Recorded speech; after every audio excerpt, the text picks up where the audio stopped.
The Second Crusade, which took place between 1147 and 1149, is a part of the Crusades. After the capture of Urfa by Mosul Atabeg I Imad al-Din Zengi in 1144, putting an end to the county of Edessa, which was a Crusader state, the Crusaders sought help from Europe. German Emperor Conrad III and French King Louis VII took command of their armies and initiated the Second Crusade, entering Anatolia. However, they encountered strong resistance from Turkish armies everywhere, led by the Seljuk Sultan I Rukin al-Din Masud and Aleppo Atabeg Nuruddin Mahmud Zengi. In the end, with a very small force, they reached Jerusalem. Seeking to conquer Syria by joining forces with Christians in the Kingdom of Jerusalem, which was established during the First Crusade, their attempt failed, and they returned to their countries. Unlike the First Crusade, the Second Crusade ended as a complete failure for the Crusaders. Struggles for the county of Urfa and its fall to the Seljuks, the First Crusade and the campaigns of 1101 resulted in the establishment of three Crusader states in the Middle East: the Kingdom of Jerusalem, the Principality of Antioch, and the county of Urfa. In 1104, a fourth Crusader state, the county of Tripoli, was added to these.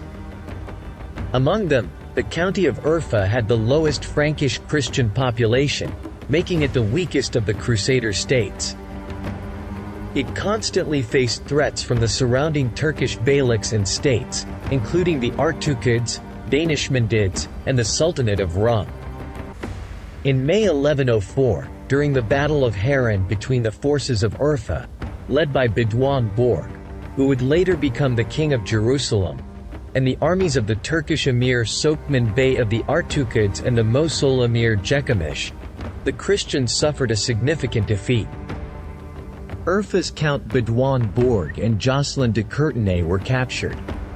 Shortly after, Antioch's Prince Godfrey Bomundo and his cousin Tancred attacked a caravan, capturing a favorite of Kokormus, a prominent figure. Mosul emir Kokormus offered to ransom this captive either for money or in exchange for Bedouin Borg and Jocelyn. Prince Godfrey preferred the payment and consented to Urfa's count remaining a captive. While they were in captivity, Tancred seized Urfa, and through an agreement with Kokormus, ensured Bedouin Borg remained a captive. However, in 1107, a coup in Mosul resulted in Kokormus's death, and a Turk named Kavli took his place as the emir of Mosul. Kavli released Bedouin Borg and made a mutual agreement for military assistance. Bedouin Borg went to Antioch, met with Tancred, and demanded the surrender of Urfa. Although Tancred was hospitable, he was unwilling to relinquish Urfa. Clashes occurred between Tancred's and Bedouin Borg's forces, but they continued negotiations.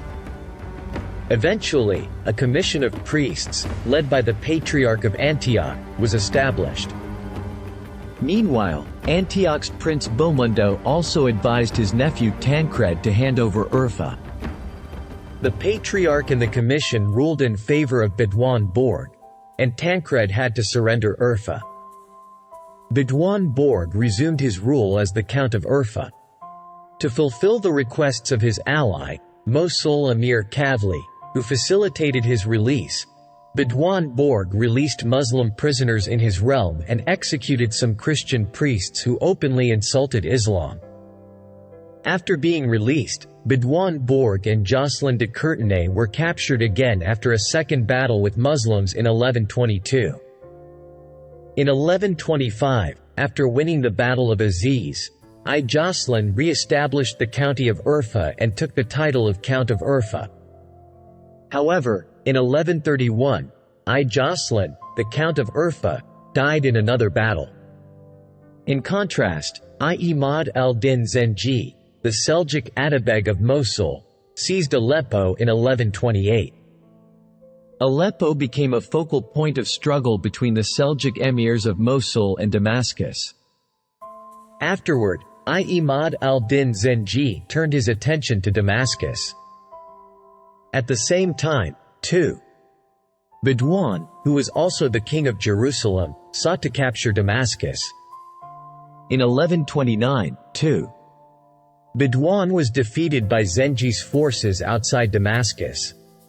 Mu'in al-Din Unar, the deputy governor of Damascus, sought help from Crusader king Falx against Imad al-Din Zengi. Imad al-Din Zengi besieged Damascus in 1139 and 1140. 2. Jocelyn, who succeeded his father Jocelyn as the Count of Urfa, began seeking allies. He formed an alliance with Byzantine Emperor II. John. However, in 1143, both the Byzantine Emperor and Crusader king Falx died. In the same year, 2. Jocelyn entered into conflicts with both the Crusader princes of Antioch and Tripoli. As a result, the county of Urfa was left without allies. The decree of Pope Eugene III, the news of the fall of Urfa reached Europe in the early months of 1145 through Christian pilgrims returning from Jerusalem. Later, envoys from the Principality of Antioch, the Kingdom of Jerusalem, and the Kingdom of Cilician Armenia formally delivered this news to Pope Eugene III. Pope Eugene III, who had been expelled from Rome due to a civic uprising, had settled in Viterbo. Archbishop Hugh of Jabala conveyed this news to Pope Eugene III.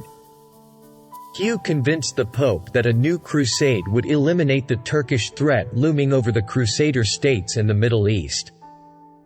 On December 1, Pope Eugene III issued a decree called Quantum Predecessors, calling on Christians to join the Second Crusade. It was announced that this new crusade would be better organized than the previous one and centrally controlled.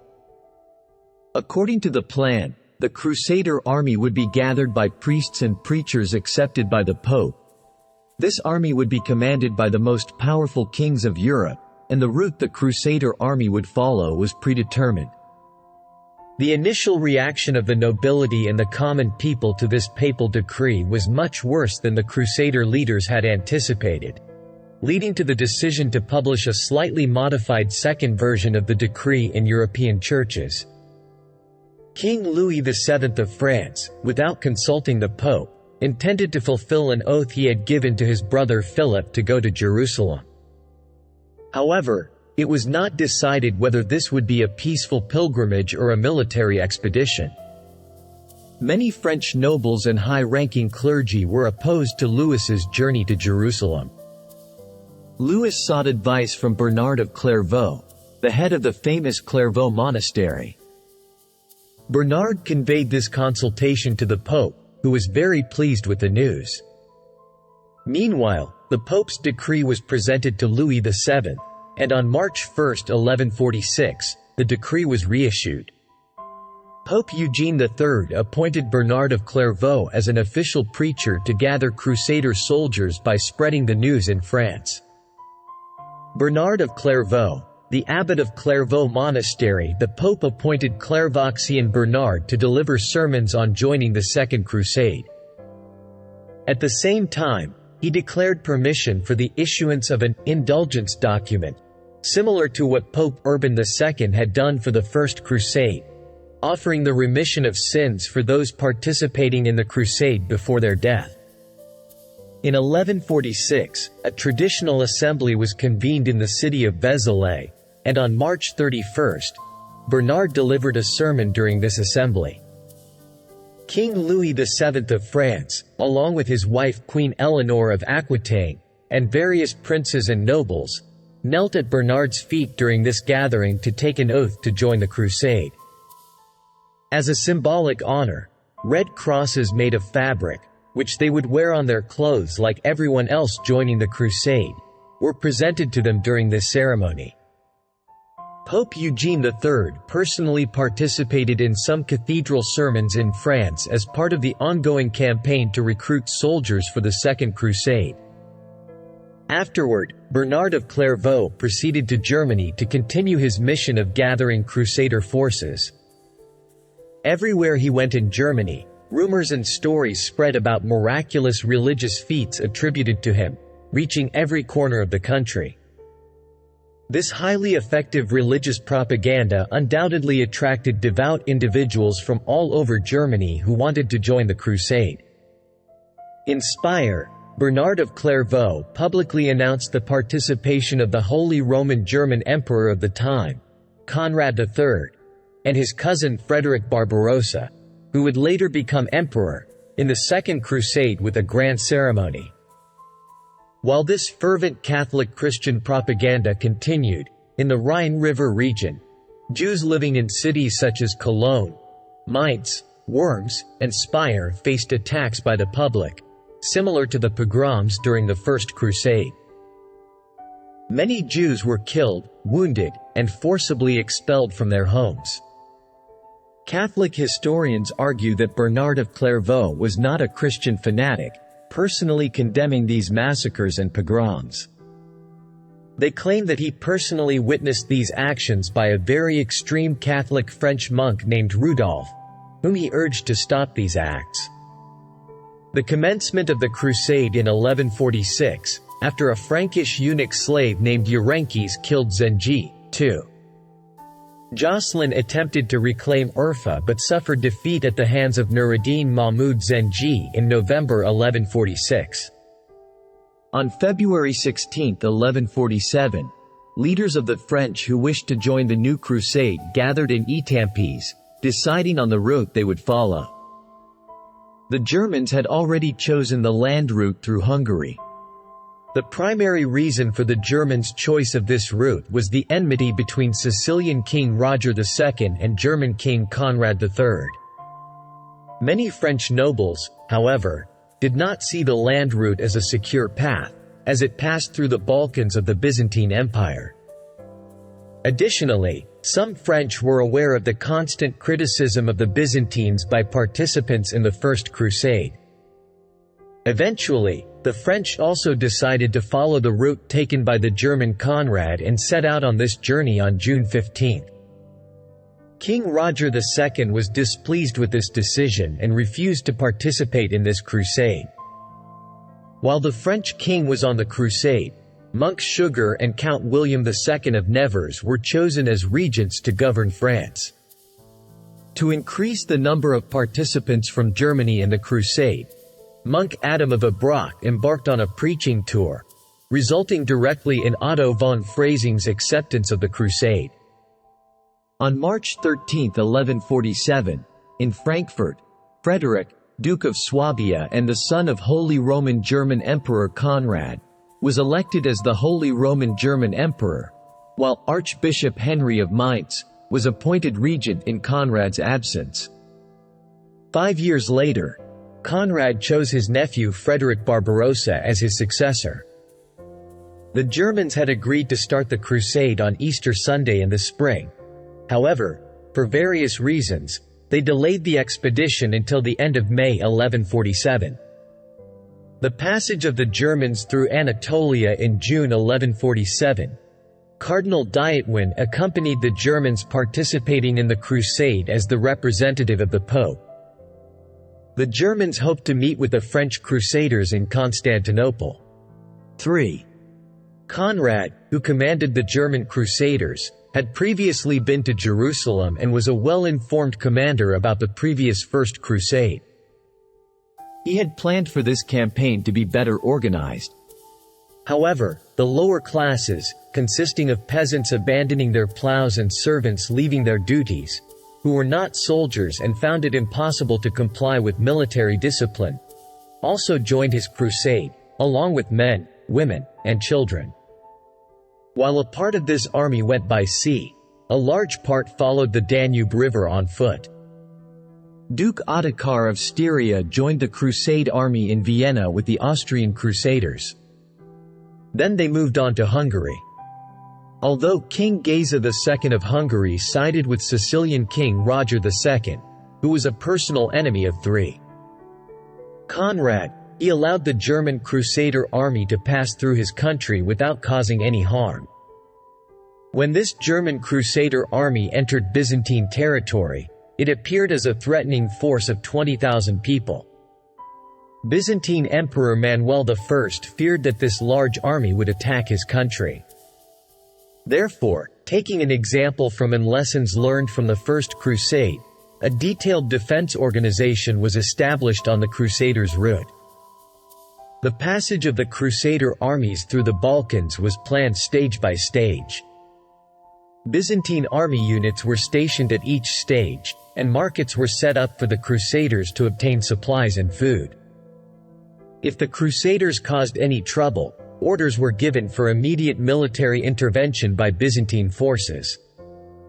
Additionally, it was envisaged that the Crusaders would be accompanied by strong Byzantine units during the movements between stages. The planning, organization, and command of escort units were carried out by the Byzantine general of Turkish origin, Proskauch.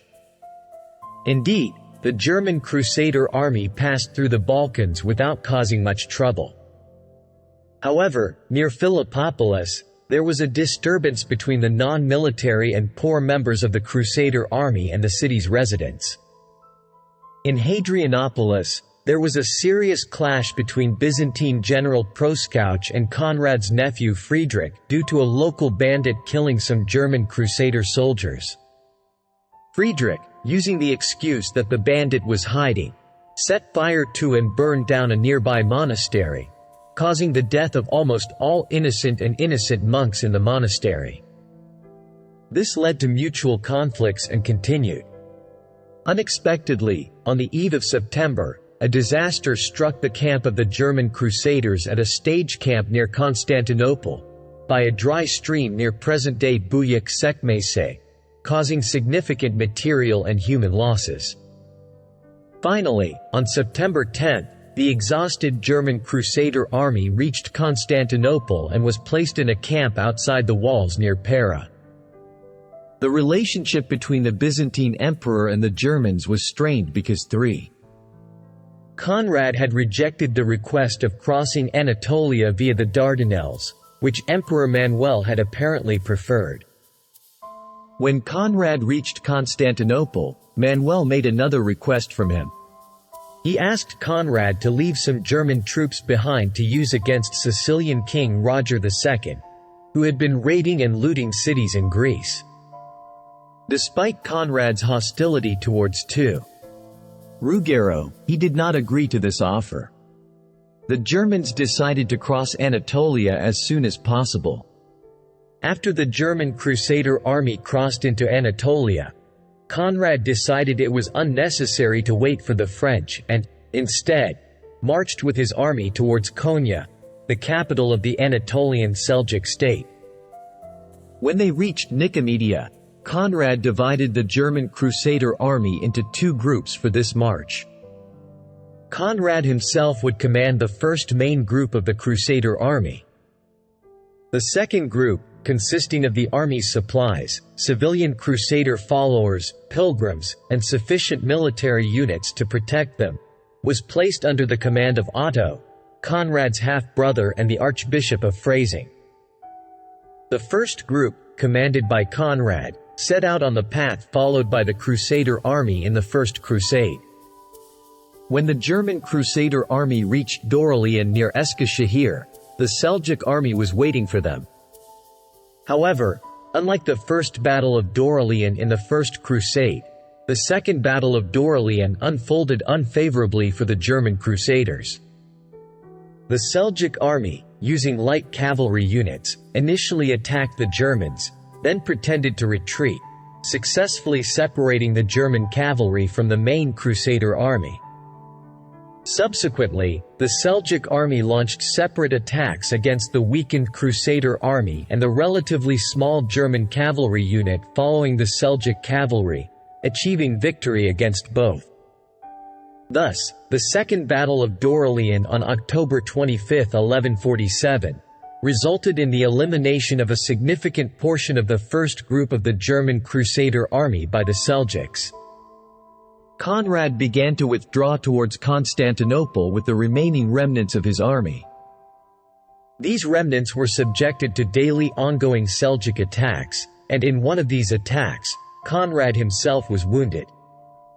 When Conrad's remaining forces encountered the newly arrived French Crusader army in Anatolia, near Nicaea, 90% of the German Crusader army commanded by Conrad had been annihilated. The second group of the German Crusader army, commanded by Archbishop Otto of Freising, attempted to descend to the coast in the Aegean region and proceed to the Mediterranean through Alaşehir and Denizli. They reached the vicinity of Laodicea in the south in early January 1148. However, they had to engage in battle with the Seljuk army once again. Consequently, after the Battle of Laodicea on January 7, 1148, this second group of the German Crusader army was also defeated by the Seljuk army at the Denizli-Kazakbeli Pass and completely eliminated. Otto, who managed to escape, descended to Antalya with his small remaining army and from there, successfully reached Palestine by sea in the spring of 1148. 3. Conrad and the remaining German army initially joined forces with the French Crusaders. They traveled together to Ephesus until the Christmas holiday. However, before his wound could heal, Conrad fell ill in Ephesus. He withdrew to Izmir and, from there, sailed to Constantinople on a ship sent by the Byzantine emperor for recovery. In Constantinople, with the close attention shown by Manuel and the expertise of the emperor's personal physician, Conrad recovered. After his recovery, Conrad, with the financial, material, and military support of the Byzantine emperor, assembled a new army. In mid-March 1148, this army crossed to Palestine with Byzantine ships.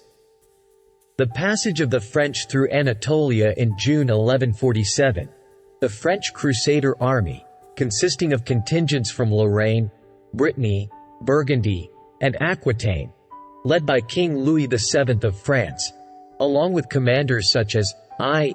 Renut Alsace, Amadeus of Savoy, V. William of Montferrat, and William of Auvergne, began their march. The Crusaders from Provence, commanded by Alfonso Jordan of Toulouse, set sail by sea in August. The French Crusader army under the command of Louis VII was joined by Norman and English Crusaders in the city of Worms, Germany. Due to a disagreement among commanders, the Savoy, Montferrat, and Auvergne Crusader armies under the leadership of Amadeus of Savoy, V. William of Montferrat, and William of Auvergne, arrived in Brindisi, Italy, and then crossed by ship to Druzzo, proceeding southward to Constantinople. The remaining French Crusader army followed the same route as the German Crusaders led by Conrad III. They had to hide a person named Prince Boris within the Crusader army, who had previously rebelled against the Hungarian king and had attacked Hungary to seize the crown, but his assaults had been repelled by King Geza II. Despite the cool relations with the Byzantine forces escorting them through the Balkan territories, there were no major issues. The French armies benefited from the bridges and roads previously established by the Germans, easing their passage. The most significant conflict occurred between the French vanguards, the Lorrainers, and the Germans far behind the main Crusader army.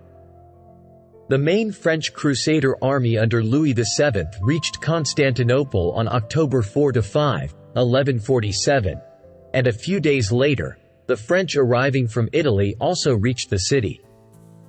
Byzantine Emperor Manuel, having made peace with Sultan I Mesud of the Anatolian Seljuk state, turned his attention to the Crusaders. The Byzantines and Manuel welcomed the French Crusaders more warmly. Manuel compelled the commanders of the French Crusader army to swear that they would return any former Byzantine lands taken from the Seljuks. Some French commanders, not approving of the Byzantine Seljuk peace and disliking this oath, proposed to collaborate with Sicily's King II, Roger, to seize Constantinople. However, Louis VII rejected this proposition. The French armies were once again ferried to the Anatolian shores by Byzantine ships without any Byzantine reinforcement or escort. They started marching towards Nicaea. In Nicaea, the French Crusader armies received news about the defeat and retreat of the German Crusader army remnants after their loss in the Second Battle of Dorylaeum and continuous Seljuk attacks.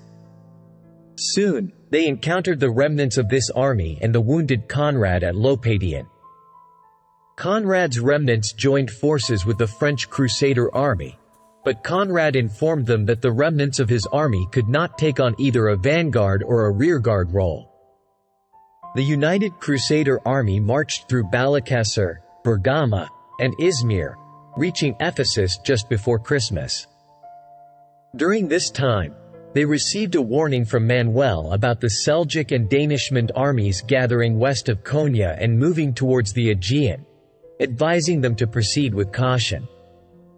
In Ephesus, Conrad fell ill. He withdrew to Izmir.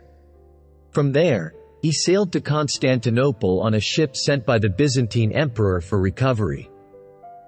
Thanks to the personal doctor of Manuel, Conrad recovered in Constantinople. The French Crusader armies and the remnants of the German Crusader force celebrated Christmas in Ephesus on December 25. During this time, there was a Seljuk attack on the Crusader camp outside Ephesus, but it was repelled. A group of French Crusaders was directly sent to Philadelphia, and they moved on to Laodicea to await the main army. On December 28, the main Crusader army under 7. Louis and the Count of Savoy marched from the Menderes Valley to Antalya. After overcoming a Seljuk ambush, they reached Laodicea on January 3. However, the Byzantine governor of the city prevented the Crusaders from entering. The Crusader force had to cross the Stake Pass on January 8 to circumvent the surroundings of Mount Hanas. The Battle of Mount Hanas began with the convergence of a Seljuk army, which had previously disrupted the animal and human supplies on the route that the Crusaders would follow, and another Seljuk army that followed the Crusaders from a distance. The Seljuk forces occupied both sides of the steep pass and prepared to attack the French Crusader army attempting to pass through this narrow passage. The French Crusader army consisted of heavy cavalry units in the vanguard, weights and protection units in the middle, and infantry units at the rear, including King Louis VII and his entourage. According to the plan, all units were supposed to wait for each other before entering the pass, and then proceed to cross this dangerous passage in a planned and coordinated manner. However, the vanguard heavy cavalry units, seeing the passage as easy to cross, did not wait for the units behind as planned. They immediately entered the pass without notifying those behind and crossed it without facing any resistance. The rearguard units prepared to enter the pass, maybe planning to do so the next day after the weights had passed. Since the pass was 10 kilometers long and uphill, the weights and protection units progressed very slowly, finding themselves alone in the pass. The Seljuk army rapidly descended from 2 slopes, launching an attack. Oud Daduil, in the middle of this group, witnessed the panic that ensued. He rushed back and informed 7. Louis at the pass about the situation. The king and the rear cavalry entered the pass to intervene. However, it was impossible to implement the French Crusaders' armored heavy cavalry assault tactic in the uphill pass. The elite royal guards accompanying the French king suffered heavy losses. Louis climbed a rock, hid, and saved his life because the Seljuk army did not recognize him. However, the king's attack and the return of some vanguards allowed the rescue of some weights. Nevertheless, the weights and protection units suffered significant human and material losses.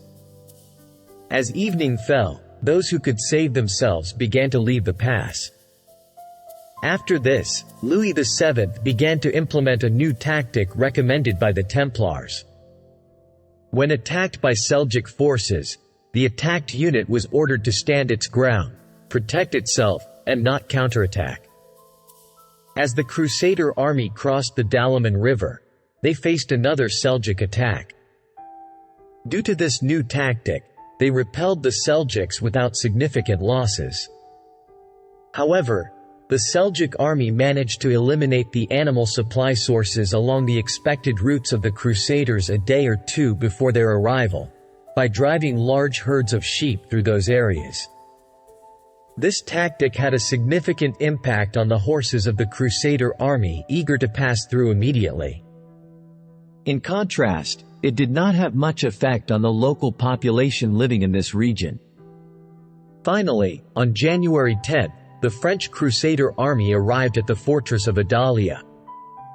However, the Byzantine castle commander did not allow the Crusader army to establish a camp inside the castle, and the French Crusader army camped outside the walls, awaiting further instructions.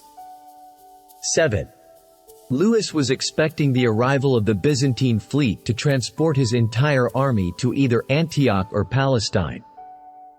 However, due to the early season and storms, a fleet could not arrive, and only a few ships managed to reach Antalya. Some commanders suggested that the entire army should walk along the coast to Antioch, but Louis did not agree to go to Antioch by land with his entire army. Eventually, a few ships arriving in Antalya, including Louis and his entourage, the best parts of his army, and the knights, left for Antioch by sea, reaching the port of St. Simon on March 19. The remnants of the French Crusader army and civilian followers left in Antalya, under the command of Count Thierry of Flanders and Count Archambault of Bourbon, started moving to Antioch along the coastal road. There is no information about the fate of this army and Crusader group or when they reached Antioch. However, there is information available that Count Thierry of Flanders and Count Archambault of Bourbon reached Jerusalem. Waiting in Antioch and the journey to Jerusalem. 7. Louis arrived in St. Simon from Antalya by ship on March 19, a little delayed due to a storm. Count Amadeus of Savoy had died while in Cyprus. Raymond, who became the Prince of Antioch, was Eleanor's uncle, who was the Queen of Louis and accompanied her husband, the Duchess of Aquitaine. Raymond warmly welcomed his niece and her husband with great affection and a splendid ceremony. To secure the northern protection of the Principality of Antioch, Raymond wanted the Crusader army to immediately launch a campaign towards Aleppo. However, Louis was determined to go to the Holy Jerusalem as soon as possible and fulfill his pilgrimage duties promptly, opposing Raymond's wishes. Raymond began to show great interest in his niece to persuade her to accept his requests through Eleanor. Eleanor enjoyed this close attention and courteous gestures. During this time, rumors began to circulate in Antioch about other and much closer relationships between Prince Raymond and his niece Eleanor. According to these rumors, if Louis decided to leave Antioch without fulfilling Raymond's wishes, Raymond had suggested to his niece to divorce Louis and stay in Antioch. Meanwhile, a series of Crusader commanders reached Jerusalem. Firstly, in the early spring, Crusaders from the province of Provence under the command of Count Alphonse Philippe of Toulouse arrived in Palestine by sea. Count Alphonse Philippe died in Caesarea before reaching Jerusalem. Rumors circulated in Crusader circles that his death had occurred without being poisoned by Count Raymond's nephews or through Eleanor. Some Provençals returned to France by ship, and only a small part of the Provençal Crusader army reached Jerusalem. Towards the end of March, the Second German Crusader group, along with Freising Archbishop Otto, who had been eliminated in Denizli with his army, arrived by sea, reaching Palestine and Jerusalem. Shortly thereafter, with the generosity of Byzantine Emperor Manuel and having recovered from his illness, 3. Conrad established a new Crusader army and arrived in Palestine by ship, crossing to Jerusalem with his new army. During the Easter festival in Jerusalem, 3. Conrad, Otto von Freising, King II, Badwan of Jerusalem, Archbishop Fawkes of Jerusalem, and an unnamed representative of the Knights Templar held an important meeting to discuss and examine the situation. In this meeting, King II Badwan and the representative of the Knights Templar decided that the Second Crusade armies should attack Damascus and capture the city. Although Queen Melisende of Jerusalem, who wanted to form an alliance with Damascus, objected, she could not influence the decision. This group sent Jerusalem Archbishop Fawkes to Antioch to invite Louis to Jerusalem. Council of Acre, the nobles of the Kingdom of Jerusalem, in Jerusalem welcomed the newly arrived Crusader armies from Europe with great enthusiasm for this new crusade. It was announced that a council would be convened to determine the goal of this Crusader army. This council was held on June 24, 1148, in Palmares near Acre, the crucial center of the Crusader Kingdom of Jerusalem and the port of Jerusalem. The High Court of Jerusalem and the leaders of the newly arrived Crusader army from Europe participated in this council. However, Count Alphonse Philippe of Toulouse, accused of causing the death of this count's son due to the death of Count Alphonse Philippe, did not attend either personally or with a representative. This council was the most magnificent meeting since the establishment of the Kingdom of Jerusalem. William of Tyre, the chronicler of the Crusade, stated in his historical work, "It is important for our time to write down the names of the nobles attending this council, and it is also compatible with the flow of history." He added a list to his work but mentioned at the end of the list, "Listing each participant one by one will take too long," stating that many people whose names are not listed also attended the council meeting. Speeches and discussions at this council lasted a long time. The prominent nobles of the Kingdom of Jerusalem proposed that, along with the newly arrived Crusader armies, the Crusader states in the Middle East should join forces to attack Damascus together. Among them were individuals like Guy, ruling in Beirut, who would personally benefit greatly from the fall of the city of Damascus to the Crusaders. The Muslim Emirate of Damascus had previously been allied with the Kingdom of Jerusalem but had separated from this alliance and allied with the Zengids. In 1147, a military unit affiliated with the Damascus Emirate had attacked the city of Basra, which was in alliance with Jerusalem. It was believed that the capture of the buffer zone, the Hauran region, which was then a buffer zone with Damascus, would be of great strategic and geopolitical benefit to the Kingdom of Jerusalem, especially after the alliance broke. In the end, the Council of Acre decided to attack and capture Damascus. However, many historians in the 20th century argue that this decision was a strategically, tactically, and geopolitically poor decision that did not align with the political and economic realities of the region. They emphasized that, especially if the Crusaders could seize these territories, it would be impossible for them to maintain control in this region considering the populations and the number of soldiers they had in hand.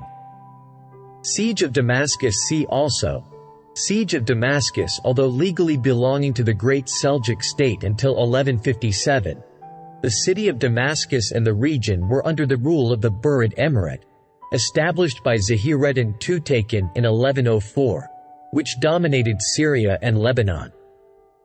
Mu'inuddin Unar, a client of Tutakin, held high positions for the Burids during the rule of the Burid Atabegs, Shihab al-Din Mahmud, Jamal al-Din Muhammad, and Mujir al-Din Abak. In 1135, when the castle of Damascus, defended by Mu'inuddin Unar, was unsuccessfully besieged by Nuruddin Mahmud Zengi, the emir of Aleppo. Later that year, and in 1337, he took command of the castle during the siege of Homs by Nuruddin Mahmud Zengi.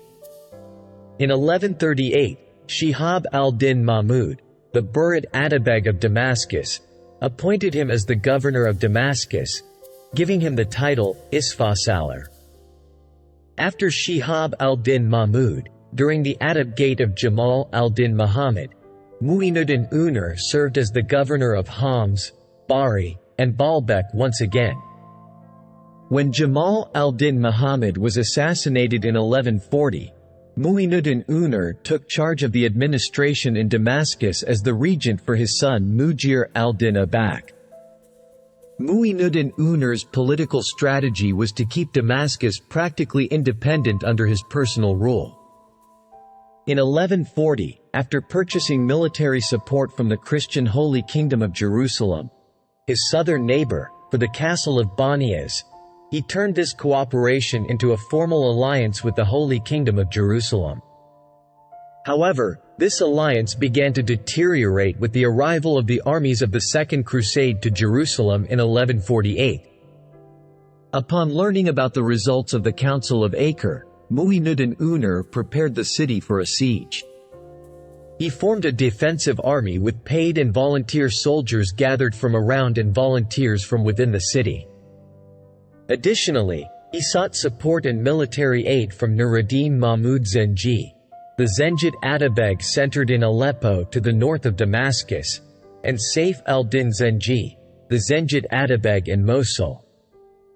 In July, the armies of the Second Crusade from Europe, along with the armies of the coastal Christian Crusader states in the eastern Mediterranean, gathered in the city of Tiberias. It is reported that the total Crusader army was approximately 50,000. From there, they marched towards Damascus around the Sea of Galilee. During this march, the army of the Kingdom of Jerusalem, led by King Baldwin III of Jerusalem, was at the forefront, followed by the French Crusader army under the command of King Louis VII of France, and the rearguard was the army gathered from the Byzantine Empire under the command of German King Conrad III. The siege of Damascus to sustain the Crusader army's food and animal feed supplies continuously, they planned to approach the city through the orchards west of Damascus. On July 23, the Crusader armies reached the Daraya area, where Damascus fruit orchards were located. The defenders of Damascus had planned to defend this area with walls surrounding the orchards and wooden towers erected for observation and archery. The Crusader army, advancing through narrow paths with high-walled orchards on both sides, faced continuous harassment from arrows and spears shot from the towers, along with constant surprise attacks.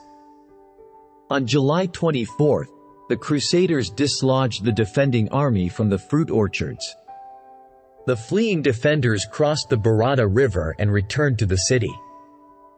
The Crusaders began using the banks of the Barada River as a defensive line against those who reached the river. As the Crusader armies slowed down, King Conrad of Germany, upon learning this, led his cavalry units to attack. Due to Conrad's German cavalry approaching the river and continuing their attacks as infantry, they successfully crossed the Barada River and reached the walls of the city. The castle walls were held with strong defense, not only at the castle but also in the main streets leading to the castle gates, where barricades were set up. The Crusaders immediately began building barricades in front of the walls using trees cut from the orchards. In the following days, from July 25 to 27, the commander of Damascus Castle, Mu'inuddin Unar, clashed several times with various Crusader units conducting assaults from different gates. Small groups also initiated commando-style raids from the fruit orchards on this side of Damascus. Providing sustenance for the Crusader army from the orchards became increasingly challenging. According to Sir Lew William, on July 27, the Crusader armies withdrew from the west of the city to begin operations in the eastern plain of Damascus. The walls on this side were lower and less protected. However, as the plain had a desert nature, finding provisions for soldiers and animals would be much more difficult. The reason for this maneuver is not clearly known, and various theories have been proposed. After the fall of Damascus to the Crusaders, a significant dispute arose among Crusader commanders about who would be given control of the city. The candidate of the local Crusader nobility was Guy Brisbar, the ruler of Beirut, but Thierry Alsace, the Count of Flanders, supported by the three kings from Europe, was another contender. Sources from the time explained that Mu'inuddin Unar bribed the Crusader leaders, facilitating their move to more difficult terrain or, if they lifted the siege, swore to stop Nur-ad-Din Zengi's attacks on their Crusader territories after breaking the alliance with him. While establishing this new front, news reached the Crusaders about the presence of the Zengids' armies in Homs. Mosul Emir Saif al-Din Zengi, who came with his army from Mosul, had sent an ultimatum letter to the Crusaders, demanding their withdrawal. The proximity of the Zengids' armies greatly affected the local Crusader commanders and soldiers. These commanders reported that they could not withstand a two-sided attack from the city and the north, and suggested abandoning the siege and withdrawing from these positions. On July 28, first King Conrad of Germany and then other Crusader commanders ordered their troops to withdraw from the siege and move towards Jerusalem. During this retreat, Crusader armies were constantly harassed by Muslim light cavalry archers, suffering continuous losses. The discovery of Lisbon, Almeria, and Tortosa and the Crusades in the spring of 1147, the Pope allowed the extension of the crusade to the Iberian Peninsula within the context of the Reconquista. He considered campaigns against the Moors in Leon and Castile equally important as the remaining of the Second Crusade. In May 1147, the First Crusader unit departed from Dartmouth in England for the Holy Land. Adverse weather forced their ships to stop on the Portuguese coast in Porto on June 16, 1147. There, they convinced King Afonso I of Portugal to meet with them. The Crusaders accepted to assist the king in attacking Lisbon with a serious deal offering them the plunder of the city's goods and ransom money for the expected prisoners. However, some Crusader forces hesitated to help, recalling a previous unsuccessful attempt by a combined force of Portuguese and Northern Crusaders during the Siege of Lisbon. The Lisbon siege lasted for 4 months, from October 25, 1147, to July 1, 1148, when the city surrendered primarily due to famine. Most of the Crusaders settled in the newly captured city, while some sailed to continue to the Holy Land. Some who had previously left also returned and aided in capturing Santarém in the early months of the following year. Later, they assisted in the conquest of Sintra, Almada, Palmela, and Setúbal, where they were allowed to stay and settle in the conquered lands, raising families. Meanwhile, in another part of the Iberian Peninsula, almost simultaneously, King Alfonso VII of Leon, Count Ramon Berenguer IV of Barcelona, and others led a mixed army of Catalans, Leonese, Castilians, and French against the Crusaders in Almeria, a rich port city. With the support of a Genoese Pisan fleet, the city was occupied in October 1147. Ramon Berenguer later invaded the territories of Valencia and Murcia of the Murabid Taifa kingdom. Some of the Crusader forces that aided the Portuguese in capturing Lisbon were encouraged to participate in the siege of Tortosa proposed by Count of Barcelona and English papal envoy Nicholas Breakspear. In December 1148, with the assistance of French, Rhineland, Flemish, Anglo-Norman, and Genoese Crusaders, they captured Tortosa after a 5-month siege. Many Crusader forces were rewarded with lands within and around the newly captured city. The following year, they fell to Fraga, Leyda, and Mequinenza at the confluence of the Segre and Ebro rivers. The conclusion and consequences of the Second Crusade. None of the Christian leaders and armies participating in the Second Crusade were satisfied with the outcomes, and each Crusader force leader felt betrayed by the others. As a last effort, a new plan was devised, a single attack on the walls of Ascalon, with the aim of capturing the fortress. The German-origin Crusader army led by Conrad implemented this plan and launched another assault on the walls of Ascalon. However, the other Crusader armies did not provide support to Conrad's army. Previous unsuccessful attacks on the walls had shattered the morale of these armies, causing them to lose faith in the belief that the other Crusader armies would join in a united effort. The mutual distrust and lack of solidarity resulting from this crusade would persist and eventually lead to the complete expulsion of Christians ruling the lands in the Holy Land. Having achieved no success in the assault on the walls of Ascalon, Conrad immediately returned to Constantinople by ship and initiated new negotiations to further strengthen his alliance with Byzantine Emperor Manuel. King Louis of France remained in Jerusalem until 1149. The rift among rulers was also reflected in the relationship between King Louis and his wife, Eleanor. During this crusade, the couple became estranged, acting independently, and their marriage had become merely a legal relationship. Rumors of a close relationship between Eleanor and Antioch Prince Raymond had become widespread. The relationship between Louis and Eleanor was so strained that they preferred not to speak to each other. In April 1149, King Louis and Eleanor separately left Palestine to return to France, each on different ships and different routes. The priest Clairvaux Bernard, who had made great efforts to launch this campaign in Europe, began to feel himself and the Christians who participated in this expedition as abandoned by God due to these results. He sent a letter expressing these feelings and apologizing to the Pope.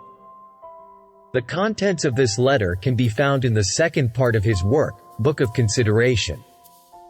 According to this, the failure and misfortune of the Crusaders were attributed to their continuous sinfulness. To remedy this, Bernard de Clairvaux found a new crusade to organize, but this call attracted very little interest from European Christians. Upon the failure of this new expedition, Bernard began to deny his contribution to the initiation of the Second Crusade and passed away in 1153, thus escaping from this embarrassing situation. In Germany, this crusade was viewed as a considerable disaster. Many monks who prepared writings on this subject agree that the outcome of the expedition was undoubtedly a play of the devil.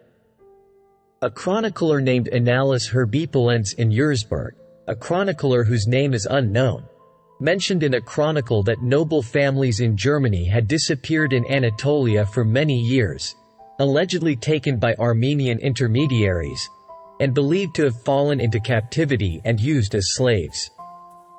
The chronicler wrote that they searched for the German-origin former Crusaders thought to be lost in Anatolia through Armenian intermediaries, and upon finding them, they secured their release by paying ransom. The disappearance and potential enslavement of Crusaders from lower classes and the women following the Crusader army had led to unknown fates. A later historical examination revealed that out of the 113 known names of those who participated in this crusade, only 42 returned, 22 were known to have died, and the fate of 49 remained unknown. Despite the bitter memories of the Second Crusade, heroic epic poems focusing on the battles and valor displayed in this campaign, developed in the late 12th century in German literature, became essential works in this genre. The cultural and literary effects of the Second Crusade are more prominent in France. In French literature, troubadours, who were poets singing musical poems while traveling the country and receiving support from the highest levels of the court, made significant contributions to the theme of courtly love, one of the most important subjects in medieval literature, by elaborately narrating the love relationships between Queen Eleanor and Raymond. In Germany, after the Second Crusade, the image of Conrad appeared very negatively. In contrast, in France, the popular image of King Louis evolved into a pilgrim enduring the unquestionable suffering of God's punishments. The connections between the Byzantine Eastern Roman Empire and France suffered significant damage at the end of this Second Crusade. King Louis and the French Crusaders accused Emperor Manuel of maintaining relations with the Seljuks while the French Cruz army was advancing in Anatolia, thus betraying Christianity and helping the Seljuks succeed in their attacks against the French.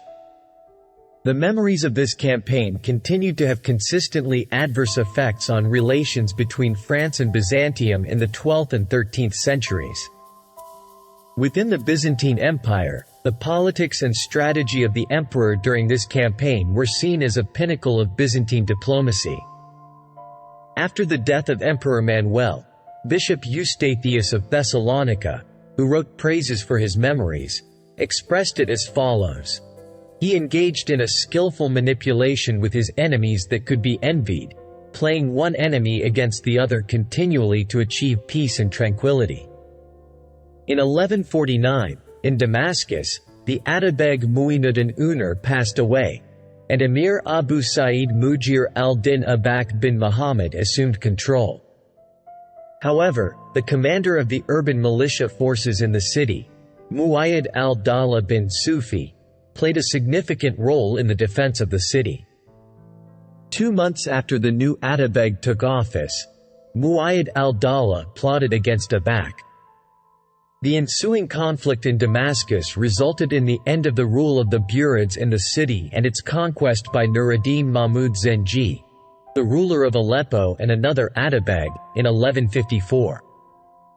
The consequences of this campaign in Palestine were much darker for the Christian Crusaders who had settled there. The fate of Jerusalem in the long term was shaped by the results of this campaign. King Baldwin II of Jerusalem managed to besiege and capture the fortress of Ashkelon in 1153. This allowed Fatimid Egypt to contribute continuously to the future of Jerusalem. The Kingdom of Jerusalem initially achieved significant successes against Fatimid Egypt, even briefly capturing Cairo in the 1160s. In 1169, with the support of the Byzantine fleet, King Amalric I of Jerusalem launched an expedition to Fatimid Egypt, capturing Cairo. However, lacking a sufficient number of Crusader soldiers and with the decrease in support from European Crusaders due to the outcome of the Second Crusade, this Crusader success could not be sustained. In 1171, when the general of the Zengids sent to Egypt, Shirkuh, who took control from the Fatimids, unexpectedly died, his nephew Saladin took over and eliminated the Fatimid state, establishing his rule over Egypt and Syria. Thus, the Kingdom of Jerusalem was surrounded on all sides by the Ayyubids. The alliance agreement between the Kingdom of Jerusalem and the Byzantine Emperor, which had lasted until 1180, came to an end. By 1187, the Ayyubids had seized other territories held by the Kingdom of Jerusalem, and in the same year, Jerusalem, the capital and the primary target of the Crusades, fell into the hands of the Muslims, namely the Ayyubids. This became a pretext for the Third Crusade.